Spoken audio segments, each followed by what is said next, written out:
Let me pull back the curtain and show you what's truly unfolding. Because the murmurs aren't whispers anymore, they're thunder. The circles that once stayed quiet are buzzing. Insiders are openly talking, and the picture they paint is unsettling. Harry and Meghan's fairy tale? It's cracking fast. The word moving through private rooms isn't problem or rough patch. It's divorce. And not someday. People are saying very soon. The way they carry themselves lately doesn't resemble a real team. They once stood shoulder to shoulder, fingers locked, eyes steady, united against the world. But now there's distance, there's tension, and behind those walls, the emotional foundation is shaking hard. Professionally, personally, everything is slipping apart. So if you're wondering what's really erupting between Harry and Meghan, brace yourself, because what's leaking from those palace corridors is chaos. Insiders spell it out, plain and simple. This marriage wasn't held together by love or romance. It was fueled by chaos. Yes, you heard that right. They didn't grow on quiet nights or calm walks. No, their bond held strongest when the world was throwing stones at them. They fed off the rush of drama, the headlines, the backlash, the us against them energy. Like two rebels who only feel close when they're standing in trouble together. Point one insider didn't hold back. They openly admitted they barely like each other. Imagine a marriage that only feels solid when everything else is crumbling. That isn't love, that's survival. That's not a honeymoon, it's a storm shelter. As long as they were battling the world side by side, they felt invincible. But when the pressure eased, when the spotlight dimmed, everything shifted. The glue that once held them began to crack. Their bond wasn't forged in calm, it was forged in panic. And when the chaos faded, what remained? Silence. Cold, heavy, awkward silence. Now the story takes a sharper turn, from emotional to strategic. Because according to a February 2025 Vanity Fair report, someone in Meghan's inner circle allegedly made a bold, calculated move. They approached a publishing house with a single, provocative question. If Harry and Meghan divorced, would they be interested in a book not about the royal life, not about the marriage, but about Meghan's life after the split? Let that settle in. This wasn't after the divorce. This was while they were still married, still appearing together in public, still posing for cameras. The representative made it crystal clear. No, they weren't divorcing, at least not publicly. But the question lingered, would there be interest in a post-divorce book? And here's the twist, neither Harry nor Meghan denied it. And we all know how quick they are to crush stories they don't like. The silence this time? Oh, it wasn't just silence. It was loaded. No contract, no manuscript, just a single, provocative question. But questions like that never flowed into existence by accident. If emotional distance had been the rehearsal, this was the first quiet legal whisper. The subtle signal that someone was already picturing a reality where Harry and Meghan weren't a unit anymore. Two separate lives, two separate legacies. And if that was just the spark, wait until you hear about the explosions inside their home. Every scandal, of which there were countless, triggered chaos. Insiders say they went from united team to complete silence. The biggest friction? Their image. Meghan wanted to fight, loud and unrelenting. She wanted to confront the narrative head-on, dominate the headlines, make statements, stage the showdown. She craved the drama, the stage, the undeniable power of rewriting the story on her terms. Harry, though, craved silence. Calm. No more interviews, no more flashing camera. He was exhausted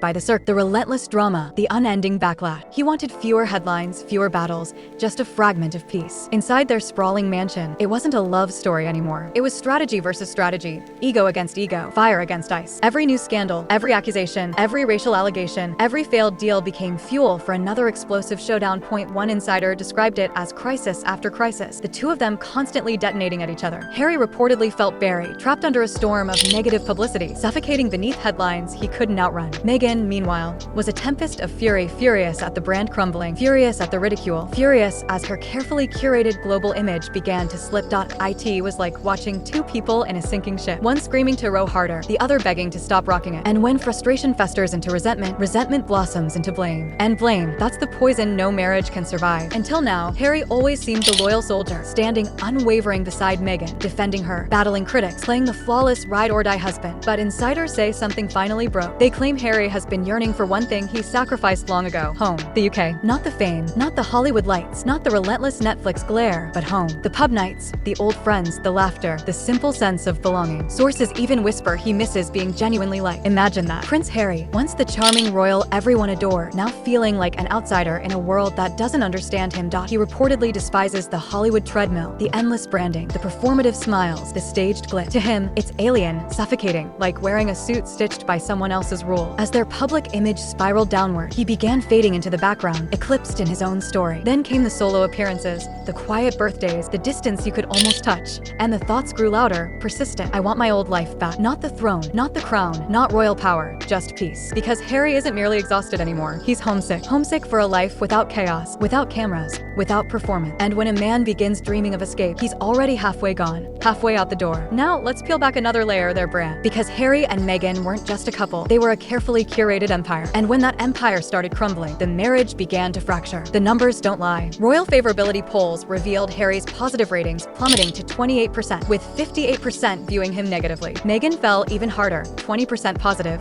66% negative. This wasn't a slump. This was a freefall. Insiders say Meghan was furious about her dramatic fall from grace. The tension over failed ventures, Spotify, and Netflix struggles. Canceled deals became daily battlegrounds inside their mansion. Every scathing headline wasn't just PR trouble. It sparked marital firestorm. Every flop wasn't just business. It cut deep, personal. When your marriage doubles as your brand, and the brand falters, suddenly love feels like bankruptcy. Success had drawn them close. Failure tore them apart. They weren't winning together anymore. They weren't even moving in the same direction. The brand was sinking, and the marriage sank with it. Now, while Harry has retreated into quiet reflection, craving simplicity, Meghan seems to be following a pattern insiders know all too well. At least according to royal biographers, Hugo Vicker dropped a statement that made everyone pause. He said people act in character, and Meghan's character? To cut ties whenever someone or something no longer serves her direction. He listed them one by one. Her father, Thomas Markle, her first husband, Trevor Angleson, the Canadian chef, her former best friend, Jessica Mulrooney, the entire royal family. Snip. Every chapter ended the same way, her walking away, reshaping the story, placing herself at the center as the misunderstood survivor, the one who endured, the one who conquered. Then came the chilling question. So, who's next for the chop? He hinted, almost clinically, that one day Meghan might decide she no longer needs Harry. And when that day arrives, the narrative flips. Meghan as the victim, Harry as the problem. Not because she'll admit any fault, she never does. It's a pattern, and patterns don't lie. If Meghan's path always leads forward Hollywood, new ventures, independence, then what becomes of Harry, the man who no longer fits the script? What if this separation isn't an accident? What if it's just another calculated step in the relentless cycle? Zoom out, and the image sharpens like glass. Harry and Meghan's relationship was forged in storms. They discovered love in chaos, connection in drama, purpose in the uproar. The hostility of the world made them feel untouchable. But storms never last forever. The headlines softened, the public cooled, the spotlight dimmed. Suddenly, they weren't a team against the world. They were just two people standing in silence. Harry looking backward, toward home, toward peace, toward normalcy. Meghan looking forward, toward reinvention, Hollywood, solo ventures. Her next chapter. Two paths, two dreams. No overlap, no shared future. Insiders whisper, they're creatively divorced. Some say they're already living apart. Others claim the legal divorce talks have quietly begun. And here's the twist that cuts deepest. If their love was born in a storm, maybe it won't end in fireworks. Maybe it will dissolve quietly, not with statements or press releases, but with a silent drift. A slow slide into separate worlds. No dramatic finale. No explosive confrontation. Just two people gradually ceasing to show up together. A marriage that ignited in fire now sputters into embers. Two lives, two directions. One ending no one expected, but everyone sensed. And in that silence, you can almost hear it. The fairy tale is over. Not with a roar, but with a whisper.